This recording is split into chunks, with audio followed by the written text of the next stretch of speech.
Hello everyone, एक बार फिर से आप सभी का इस वीडियो सीरीज़ में बहुत बहुत स्वागत है। मुझे पूरी उम्मीद है, आशा मेरी यही है कि आप हमारे दिए हुए व्यूज़ को जो इन चैनल्स पे हम वीक बाय वीक बात करते आ रहे हैं, आप पसंद कर रहे होंगे। किस तरीके से आप देखो मार्केट चल रही है, स्टॉक्स में क्या चाल आ रही है, इन्हीं चीज़ों की बात हम लास्ट 1 मंथ से करते आ रहे हैं कि इंडेक्स कोई क्लैरिटी दे या ना दे, स्टॉक स्पेसिफिक में थोड़ा बहुत काम ज़रूर करना है। और आप देख रहे हो किस तरीके से स्टॉक्स में काम हो रहा है। चलिए चार्ट पे चलते हैं और समझ लेते हैं कि अब जब निफ्टी अपने रेजिस्टेंस एरियाज़ के आसपास आ गया है, क्या उसमें कोई क्लैरिटी अब नज़र आ रही है, उसमें अप्रोच हमारी कैसी होनी चाहिए, स्टॉक्स में अब क्या करने का समय आ गया है। शुरू करते हैं आज का वीकली मार्केट सिनेरियो नंबर 109। सबसे पहले बात कर लेते हैं निफ्टी की। क्या बात करते आ रहे हैं हम लोग, इसमें जो नीचे से हम लोग बात करते आ रहे हैं, राइड करते रहना है, घबराना नहीं है। लेकिन अब कोई फ्रेश देख रहा है तो जैसा मैं लास्ट वीक बोल गया था, इससे फ़िलहाल दूर रहने की ज़रूरत है। ब्रेकआउट भले नज़र आ रहा था हमें, जो हमारे रेजिस्टेंस एरियाज़ थे उसके ऊपर निकल गया था। इसी के लिए हमने बात की थी कि अब ये ऊपर के एरियाज़ को टच कर सकता है, मगर ये एरियाज़ जो जोन है पूरा, जैसा हमने बताया था, ये अपने आप में एक बहुत ही इम्पॉर्टेंट जोन है। यहाँ पे इसको काफ़ी कुछ डिसाइड करना है कि ये आगे की जर्नी इसकी कैसी रहेगी।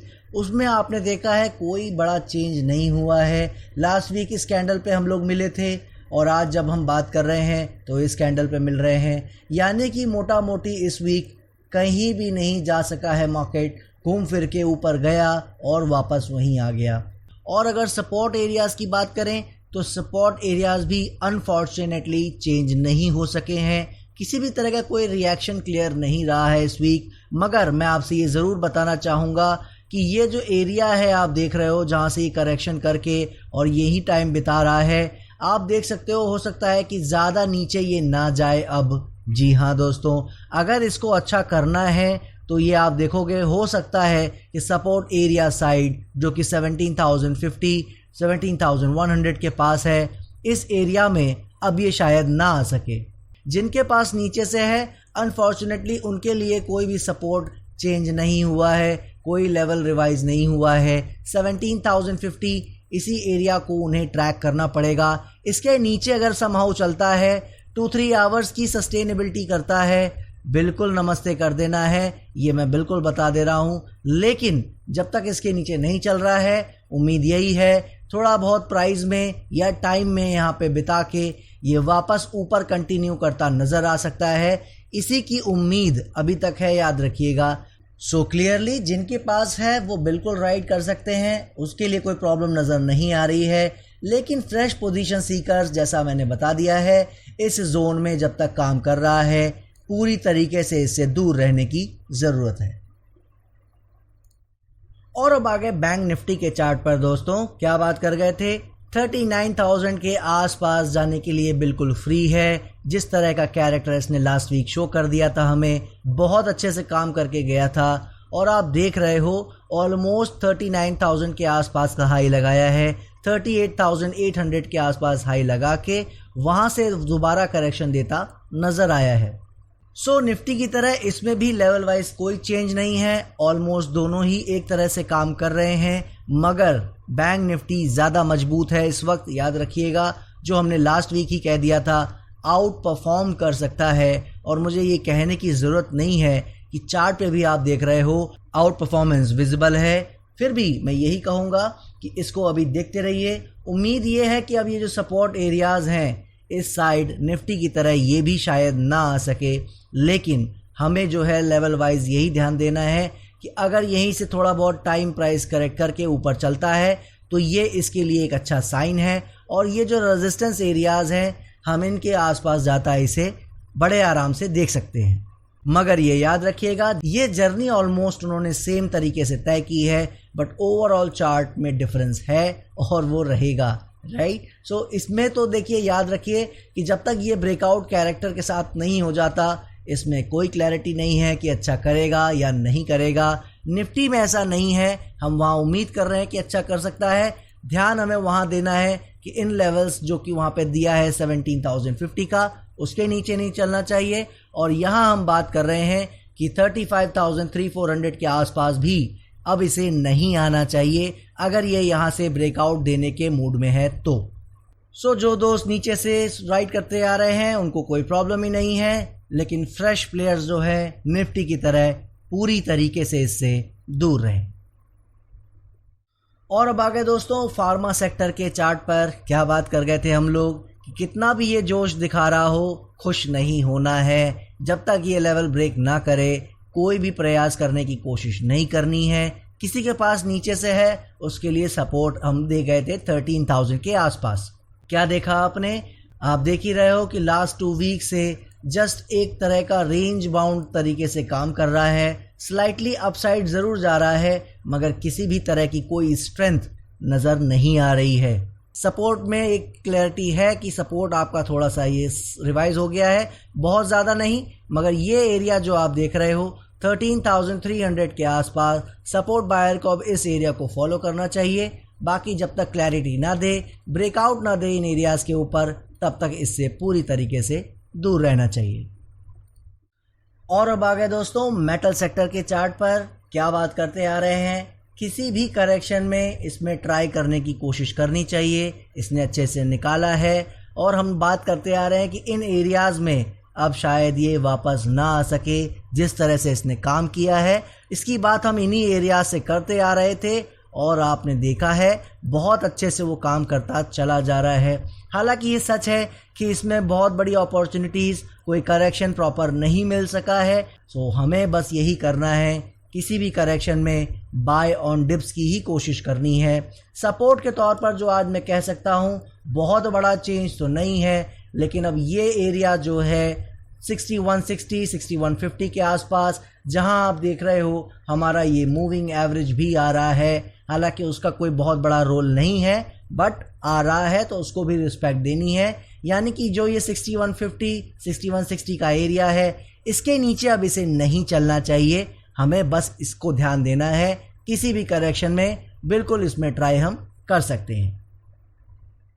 और अब आ गए एनर्जी सेक्टर के चार्ट पर दोस्तों। याद ही आपको होगा मेरी बातें, हम क्या बात करते आ रहे हैं। सबसे बेहतर तरीके से अगर किसी सेक्टर ने, इंडेक्स ने चाल दिखाई है वो है एनर्जी सेक्टर। इसके बावजूद कि हमारा इंटरेस्ट अदर सेक्टर्स में था, लेकिन इनके स्टॉक्स ने जो चाल दिखाई है केमिकल सेक्टर की तरह, ये भी लीडिंग परफॉर्मेंस दिखा रहा है और इसकी हमें रिस्पेक्ट करनी है।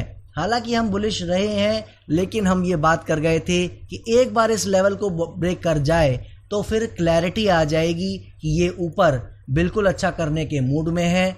और आज मैं ये देख के आपसे बिल्कुल कह सकता हूँ कि ब्रेकआउट इसने बिल्कुल डिसाइसिवली दे दिया है।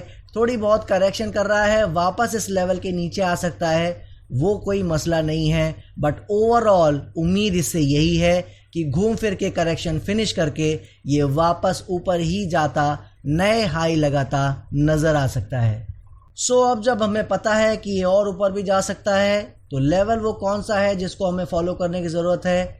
इसमें देखिए इसका एक कैरेक्टर है कि ये जब करेक्शन करता है तो काफ़ी डीपर करता है दोस्तों। नहीं करेगा तो बिल्कुल नहीं करेगा, ये याद रखिएगा।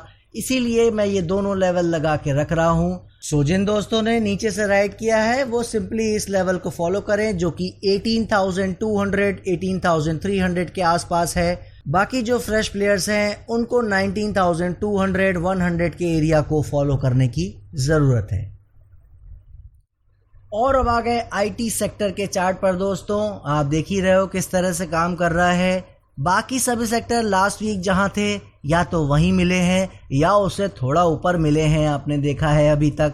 मगर इसने क्या किया है, ये जहां लास्ट वीक थे उससे नीचे मिलते नज़र आ रहे हैं। यानी कि अंडर परफॉर्मेंस कंटिन्यू है, जिसकी बात मैं इन लेवल से करता आ रहा हूं दोस्तों कि इससे पूरी तरीके से दूर रहना है।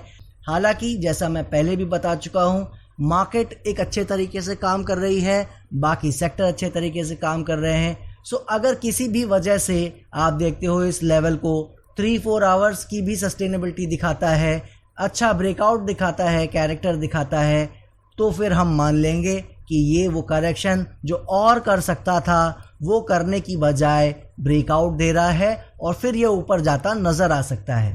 मगर आपने देखा है अभी तक वो नहीं हो सका है, तो इससे अभी भी दूर रहने की ज़रूरत है, चाहे वो किसी भी तरह के प्लेयर्स हों। और अब आ गए दोस्तों ऑटो सेक्टर के चार्ट पर। देख ही रहे हो, जैसा मैं अभी आईटी सेक्टर के बारे में बता रहा था, लास्ट वीक हम यहाँ मिले थे और आज हम यहाँ पे हैं। ये ऑटो सेक्टर की कहानी है। ऐसे ही अदर सेक्टर्स भी अच्छे कर रहे हैं आईटी सेक्टर को छोड़कर। तो यहाँ पे वही चीज़ है जो हम बात करते आ रहे हैं, इससे काफ़ी उम्मीदें हैं। थोड़ा नीचे ज़रूर चला गया था हमारी सोच से ज़्यादा, इसको एक्सेप्ट करने में मुझे कोई भी उसमें प्रॉब्लम नहीं है, मगर जैसा हमने बात किया था कि सस्टेनेबिलिटी ज़्यादा नहीं होनी चाहिए। कुछ भी हो रहा है उसको हमें फॉलो करना है, और आपने देखा है कि क्या शानदार तरीके से ये चलता नज़र आया है। सो मुझे पूरी उम्मीद है सभी दोस्त जिन्होंने नीचे से ट्राई किया है वो इसका आनंद ले रहे होंगे। जिन भी दोस्तों ने कंफर्मेशन का ट्राई करने के लिए वेट कर रखा है उनको अभी वेट करने की ज़रूरत है। जी हाँ दोस्तों, अभी कोई कंफर्मेशन नहीं है, याद रखिए। सपोर्ट बायर्स के लिए एक मौका था, वो उसने चाल दी है, बट क्लैरिटी आज हमें किसी भी सेक्टर में नहीं है, एनर्जी सेक्टर को छोड़कर, राइट। सो जिन भी दोस्तों के पास नीचे से कोई पोजीशन है बिल्कुल बनाए रखें। लेवल में कोई चेंजेस नहीं है दोस्तों, याद रखिएगा।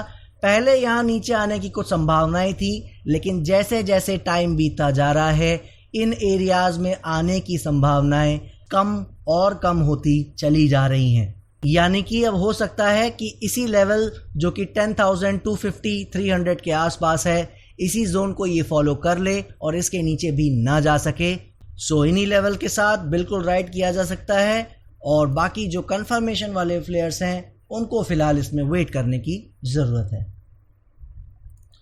और ये आ गए एफएमसीजी सेक्टर के चार्ट पर दोस्तों। क्या बात करते आ रहे थे, जब तक 38,300-400 के लेवल को डिसाइसिवली ब्रेक ना कर दे इससे दूर रहना है। हालांकि मैंने कहा था कि इसमें कैरेक्टर अच्छा नज़र आ रहा है, इसके अच्छा करने की संभावनाएं भी बन रही हैं। उन्हीं एरिया से लौटने की कोशिश किया है जो हम एक्सपेक्ट कर रहे थे, लेकिन फिर भी इससे दूर रहने की ज़रूरत है। मगर आपने देखा है लास्ट वीक हो चाहे उसके लास्ट वीक, शानदार परफॉर्मेंस दिखाता नज़र आया है। आईटी सेक्टर की तरह कोई अंडर परफॉर्मेंस इसमें नहीं नज़र आ रही है। तो इसका क्या मतलब समझे दोस्तों, इसका सिंपली मतलब ये है कि लेवल भले आज भी ब्रेक ना कर सका हो, भले ही ये कुछ और क्लैरिटी ना दिखा सका हो, लेकिन कैरेक्टर जो है, जो चाल इसमें आ रही है, वो हमें सजेस्ट कर रही है कि लिटिल सूनर और लेटर ये ज़रूर ब्रेकआउट देता नज़र आएगा। हो सकता है पहले कुछ करेक्शन आ जाए, बिल्कुल संभावना है। यहाँ से चलेगा तो जैसा मैं बताता आ रहा हूँ नए हाइस की ओर ही चलेगा, इसमें किसी तरह का कोई भी डाउट नहीं है। मगर आज भी मैं यही कहूँगा, क्लैरिटी अभी तक नहीं आई है। सो कंफर्मेशन प्लेयर्स को अभी भी वेट करने की ज़रूरत है, और सपोर्ट बायर्स के लिए ऐसी हमने इसमें कोई बात नहीं की है, तो उनको तो इससे दूर रहने की ज़रूरत है। और अब आ गए पीएसयू बैंक के चार्ट पर दोस्तों। मुझे कुछ बताने की ज़रूरत नहीं है, आप देख ही रहे हो जो उम्मीदें इससे रही हैं, इसने 100% उन उम्मीदों पे ये खरा उतरा है। उस तरह से इसने अपना परफॉर्मेंस दिया है, एक बार भी बिना लेवल ब्रेक किए हमारे सभी लेवल को रिस्पेक्ट देता हुआ शानदार तरीके से ऊपर जाता नज़र आ रहा है दोस्तों। देखिए आप, हालांकि अब इतनी चाल ले लिया है, पीएसयू बैंक ज़रूर थोड़ी बहुत करेक्शन कर सकता है यहाँ से, चाहे थोड़ा ऊपर से अपने हाइस के आसपास से, वो ज़रूर हो सकता है। मगर कैरेक्टर ने ये बिल्कुल बता दिया है कि जो हमारी उम्मीदें इससे रही हैं लास्ट कुछ महीनों से, वो आप देखोगे ज़रूर ये पूरा करता नज़र आ सकता है, और यहाँ से नए हाइज और शानदार रिटर्न हमें देखने को मिल सकते हैं। सो इसमें तो हम बात करते ही आ रहे हैं कि कुछ महीनों के लिए कम ज़्यादा बिल्कुल इसमें काम करने की कोशिश ज़रूर करनी चाहिए। सो जिन भी दोस्तों ने किया है राइड करते रहें, किसी तरह की प्रॉब्लम फ़िलहाल पीएसयू बैंक में नहीं दिख रही। और अब आ गए फाइनली रियल्टी सेक्टर के चार्ट पर दोस्तों। जैसा आपको याद ही होगा, हम लोग बात करते आ रहे हैं कि लास्ट वीक का कैरेक्टर अच्छा था, इसके लिए हमने ये सपोर्ट एरिया दिया था कि कोई भी दोस्त ट्राई करना चाहे इस सपोर्ट एरिया को फॉलो करने की ज़रूरत है। लेकिन जैसा हम बात करते आ रहे हैं, आज भी वही कहूँगा, कंफर्मेशन की क्लैरिटी नहीं है। उसके लिए इन एरियाज़ को ब्रेक करना जो कि 495, 498 के पास है, इसको ब्रेक करना बहुत ज़रूरी है दोस्तों। और आपने देखा है अभी तक तो वहाँ पहुँचा भी नहीं है, तो कैरेक्टर ब्रेकआउट तो दूर की बात है। तो जब तक इन एरियाज़ के ऊपर नहीं चले, कंफर्मेशन प्लेयर्स को दूर रहने की ज़रूरत है। बाकी अगर किसी ने नीचे से ट्राई किया है तो वो बिल्कुल राइड कर सकता है, फिलहाल उसके लिए इन लेवल्स को फॉलो करने की ज़रूरत है। सो ये रहे सभी चार्ट्स, देखा आपने कितनी शानदार तरीके से सब काम कर रहे हैं। बात करते हैं सबसे पहले सेक्टर्स की और फिर निफ्टी पे आएंगे। तो सेक्टर्स में आपने देखा है कैसा काम हुआ है, चाहे जो भी सेक्टर रहे हों। स्पेशली आप देखिए केमिकल सेक्टर ने कितना शानदार परफॉर्मेंस दिया है। वीक बाय वीक हम आपको यहाँ बताते आ रहे थे, अंडर एस्टिमेट मत कीजिए केमिकल सेक्टर को, ये बहुत अच्छा कर सकता है। अभी करेक्शन का माहौल है पूरी मार्केट में, तो वो भी किसी कारण से दबा हुआ है, लेकिन जब मार्केट थोड़ी बहुत ठीक होगी ये अच्छा परफॉर्म कर सकता है। और आपने देखा है, जाके देखिए अगर नहीं देखा है, कितने लेवल के शानदार रिटर्न्स आ रहे हैं। आप देखिए परसेंटेज में 30, 40, 50% के रिटर्न्स मुझे दिख रहे हैं स्टॉक स्पेसिफिक में। शायद हो सकता है कि जिनमें आप बने हुए हों, पोजीशन लेके बैठे हुए हों, उनमें ना आ रहे हों, क्योंकि हम पहले भी बात कर चुके हैं स्टॉक सिलेक्शन का बेहतर होना ज़रूरी है। लेकिन आप देखिए मोस्ट ऑफ दी स्टॉक्स ने कुछ ना कुछ बेहतर रिटर्न लास्ट 1 मंथ में हमें दिया है। जो वो दोस्त नए पहली बार इस वीडियो सीरीज़ को देख रहे हैं, उनसे यही रिक्वेस्ट करूंगा लास्ट 1-2 मंथ्स के वीडियोस को देखना मत भूलिएगा, वरना आप इस जर्नी को समझ नहीं पाएंगे कि यहाँ क्या बातें हो रही हैं। क्योंकि हम किसी वीक की बात नहीं करते हैं, इस पूरे जर्नी की बात करते हैं। क्या बात करते आ रहे हैं हम, इंडेक्स में हमें थोड़ा सा दूर रहने की ज़रूरत है, वॉर की वजह से प्रॉब्लम्स आ रही थी। फिर हमने यहाँ बात किया कि इंडेक्स में अब काम करने का समय आ गया है, अब दूर रहने का समय नहीं है, और स्टॉक्स में तो बिल्कुल भी नहीं है। हम बार बार ये आपको यहाँ पे चेताते आ रहे थे, इस मार्केट से अब दूर रहने का समय नहीं है और इसमें स्टॉक्स में काम करने की ज़रूरत है। क्वांटिटी कम रखनी होगी क्योंकि क्लैरिटी नहीं है, मगर काम ज़रूर करना है। क्या देखा आपने, शानदार रिटर्न आ रहे हैं। जिन दोस्तों को ज़रा सा भी डाउट है कि मैंने जो बोल रहा हूँ आपसे उसमें कोई डाउट लग रहा है, आप जाके एक बार देखिए वीकली परफॉर्मेंस क्या रही है। सिर्फ केमिकल ही नहीं, आप जाके देखिए चाहे मेटल हो, इवन फार्मा, एफएमसीजी जैसे सेक्टर्स जिनसे हम ज़्यादा उम्मीदें अभी नहीं कर रहे हैं, उन्होंने भी ज़बरदस्त चालें दी हैं। सिर्फ वही जो आईटी और रियल्टी सेक्टर जिसकी हमने बात की थी, थोड़ा दूर रहने की ज़रूरत है। आईटी नेगेटिव में बंद हुआ है, याद कीजिए, जो हम बात करते आ रहे हैं उससे पूरी तरह से दूर रहना है।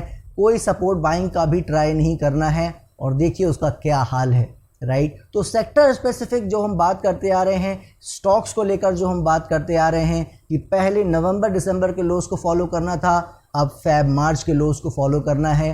प्रिटी मच बहुत अच्छे से उसको काम करता वो नज़र आ रहा है। और फिर वही बात है, हम 100% स्टॉक्स की बात ना यहाँ कर रहे हैं और ना ही कभी करेंगे, क्योंकि हर एक स्टॉक की, हर एक सेक्टर की अपनी चाल होती है। और जैसा मैंने कहा था कि ज़्यादातर सेक्टर रिटर्न देंगे, घबराना नहीं है, और वो दे रहे हैं। लेकिन क्या सभी स्टॉक्स चले हैं? ऐसा नहीं है दोस्तों। यही मैं बताता आ रहा हूँ आपको दिसंबर मंथ से कि यहाँ पे सिलेक्शन जो है वही इम्पॉर्टेंट होने वाला है। जिसका सिलेक्शन अच्छा होगा उसको ज़रूर यहाँ से कुछ ना कुछ अच्छा मिलेगा। और कोई अगर मन में ये इस समय सोच रहा है हमारा वीडियो देखते समय कि हमने जो स्टॉक लिया है वो फंडामेंटली बहुत साउंड है, बहुत अच्छी कंपनी है, उसके बावजूद नहीं चल रहा है, तो मैं आपको ये बता दूं ऐसे बहुत सारे फंडामेंटली साउंड स्टॉक्स हैं जो शायद ना चल सकें। जी हाँ दोस्तों, फंडामेंटल का इसमें कोई रोल नहीं है। मैं पहले भी यहाँ पे बता चुका हूँ, रिलायंस के फंडामेंटल कभी भी ख़राब नहीं हुए, फार्मा सेक्टर्स के फंडामेंटल कभी ख़राब नहीं हुए। रिलायंस 8-9 ईयर्स नहीं चला, 2008 से 2017 तक बिल्कुल नेगेटिव रिटर्न्स रहे। और इसी तरह फार्मा सेक्टर 2015 से नहीं चल रहा था, और अभी भी आप देख रहे हो कि ज़्यादातर स्टॉक्स में उस तरह की चालें नहीं आई हैं। तो इसका कोई भी फंडामेंटल से रिलेशन नहीं है दोस्तों, यहाँ पे साइकिल मैटर्स करती है। सो कर ली है हमने बहुत सारी अपनी तारीफ़, अपने चैनल की तारीफ़ कि किस तरह से हम बताते आ रहे हैं और कैसे यहाँ काम होता आ रहा है। लेकिन जो ये एक सीरियस पार्ट है वो बताने का समय आ गया है दोस्तों। ये सारी बात मैं इसलिए आपको बता रहा था कि स्टॉक्स में चाल आई है रियलिस्टिक वे में, और इंडेक्स ने भी अच्छी चाल दी है। जो हमने स्टॉक्स में जो बोला था वो हुआ ही है।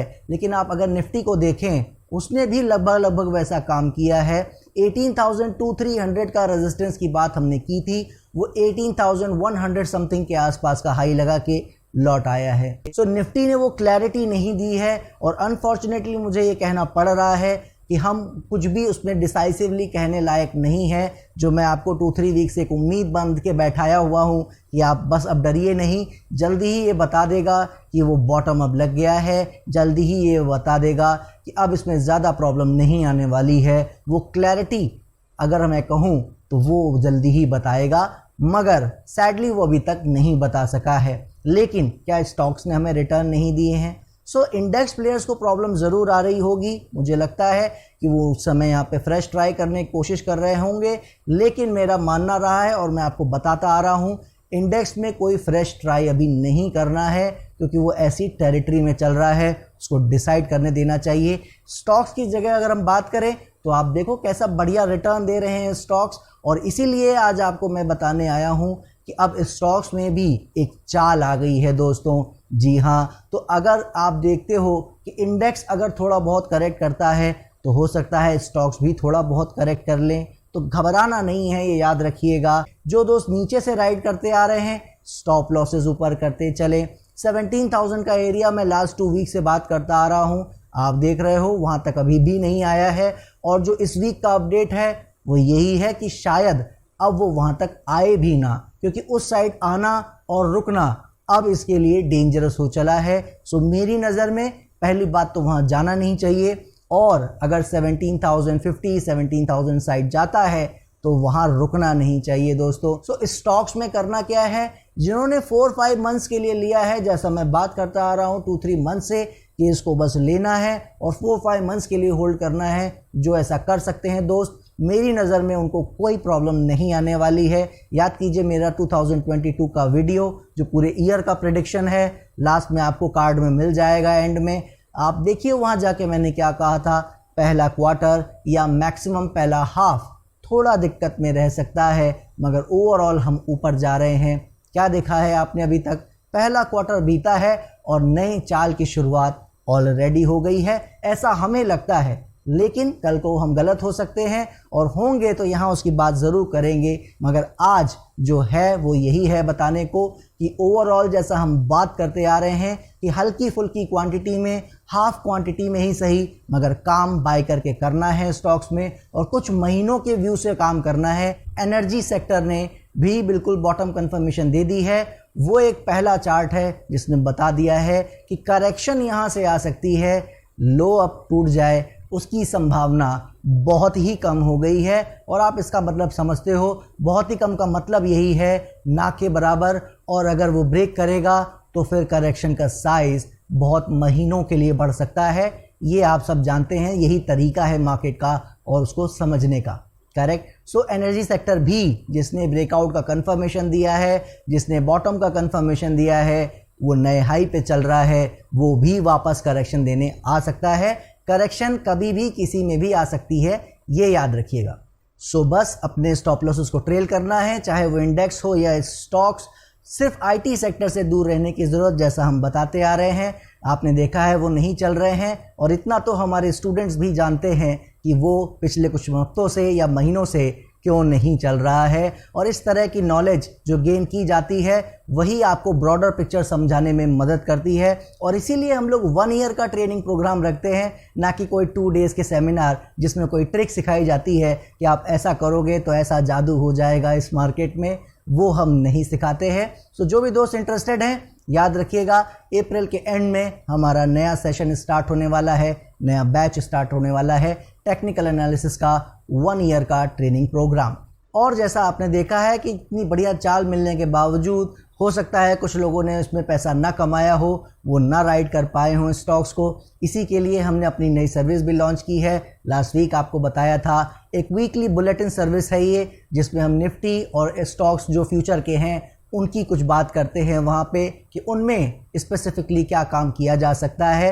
करना आपको खुद ही होता है, लेकिन हम एक आइडियाज़ देते हैं, क्या स्टॉप लॉसेस हो सकते हैं, ट्रेलिंग स्टॉप लॉस कैसे बढ़ाने हैं, ये सारी बातें हम वहाँ करते हैं। सो जिनको प्रॉब्लम है वो वहाँ ज्वाइन कर सकते हैं। जिनको लेवल्स का बिल्कुल भी नॉलेज नहीं है, कैसे चार्ट देखते हैं, क्या है, क्या स्टॉक कैसे राइड करें, हमारा Telegram group and channel join कर सकते हैं, फ्री ऑफ कॉस्ट है। और वहाँ हम फ्री ऑफ कॉस्ट में ऐसे लेवल देते हैं जो जल्दी आसानी से ब्रेक नहीं करते हैं, चाहे वो शॉर्ट टर्म के हों चाहे वो लॉन्ग टर्म के हों, उसमें आप ज्वाइन कर सकते हैं। डिस्क्रिप्शन बॉक्स में लिंक दिए हुए हैं।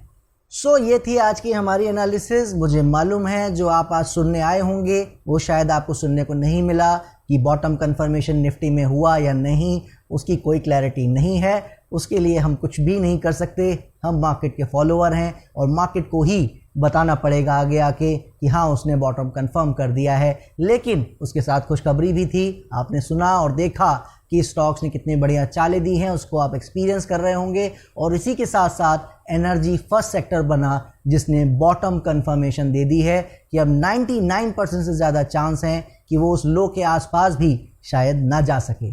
सो धीरे धीरे ही सही सब कुछ बेहतर होता नज़र आ रहा है। सो बनाए रखें होप, धीरे धीरे काम करते रहें, स्टॉप लॉस ट्रेल करते रहें। कोई प्रॉब्लम फ़िलहाल नहीं दिख रही है, कल को होगी इसी चैनल पे बात करेंगे। दीजिए मुझे इजाज़त, नेक्स्ट वीक फिर मिलेंगे।